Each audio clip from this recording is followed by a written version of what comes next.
ខ្ញុំបាទសូមគោរពជំរាបសួរដល់សម្ដេចទ្រង់អាដាមលោកជំទាវលោកស្រីនិងប្រិយមិត្តទស្សនិកជនជាទីគោរពនិងជាទីមេត្រីបាទគណៈពេលនេះគឺខ្ញុំបាទព្រមទាំងសិល្បករសិល្បករនីបងប្អូនជនមានពិការភាពកំពុងតែបាទធ្វើសកម្មភាពបាទគឺបាទហាន់សាច់ជ្រូកបាទដើម្បីនឹងត្រៀមបាទប្រឡាក់សាច់ជ្រូកបាទហើយយកទៅហាលដើម្បីទុកត្រៀមយកទៅចែកជូនទៅដល់បងប្អូនបរិយាកងទ័ពនៅថ្ងៃទី29ខែមករាឆ្នាំ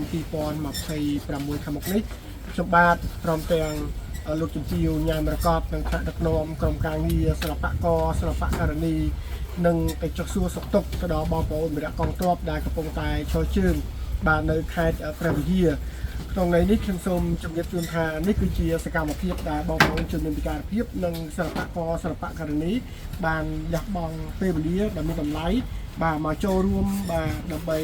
ជួយហាន់សាច់ជ្រូកជួយប្រឡាក់សាច់ជ្រូកបាទដើម្បីយកទៅចែកជូនដល់បងប្អូនបរិយាកងទ័ពនេះគឺជាបេះដូងមួយដែលគិតគូរអំពីបងប្អូនបរិយាកងទ័ពហើយឆ្លៀតនៅក្នុងឱកាសនេះផងដែរខ្ញុំបាទសូមគោរពនិងថ្លែងអំណរគុណយ៉ាងជ្រាលជ្រៅជូនចំពោះលោកស្រុនពៅដែលជាប្រធានសមាគមអ្នកចិញ្ចឹមសត្វកម្ពុជាព្រមទាំងសហការីដែលបានចូលរួមជួយឧបត្ថម្ភនៅសាច់ជ្រូកចំនួន200គីឡូបាទគឺមានន័យថា200គីឡូនេះគឺគាត់បានជួយមានន័យថាជ្រូក2បាទ200គីឡូនេះយើងមានទាំងពោះមានទាំងក្បាលមានទាំងជើងមានទាំងគេហៅថាគ្រប់មុខតែម្ដងគឺមានន័យថាគាត់បានបកគលជូនហើយយើងខ្ញុំបាននឹងព្យាយាមយកមកដើម្បីសម្រាប់សម្រាំងជាយកតែសាច់ដែលល្អសាច់3ជាន់អីហ្នឹងដើម្បីយកទៅចែកជូនដល់បងប្អូនបរិយាកងទ័ពឲ្យលោកបានទទួលទានដោយឈ្ងុយឆ្ងាញ់បាទទទួលទានដោយឈ្ងុយឆ្ងាញ់អស់អ្វីដែលក្រុមការងារបានខិតខំប្រឹងប្រែងបាទ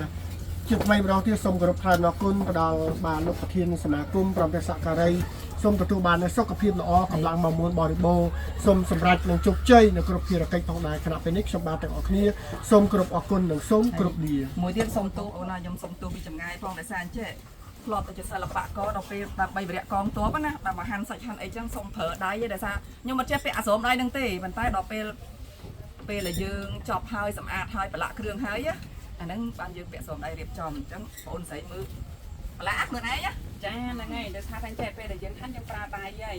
តែដល់ពេលរួចហើយយើងសម្អាតពីបេតុងអីចឹងទៅហើយចូលដល់យើងចូលដល់គ្រឿងទៅចូលដល់ប្រឡាក់គ្រឿងគឺយើងប្រើស្រោមដៃឯងព្រោះជាអនាម័យមួយល្អសម្រាប់និយាយចឹងយើងគិតពីសុខភាពរបស់បងវរៈកងទ័ពទាំងអស់គ្នាអញ្ចឹងណាអញ្ចឹងបច្ចុប្បន្នកុំប្រកាន់ពួកនាងខ្ញុំអីណាចាសូមអរគុណ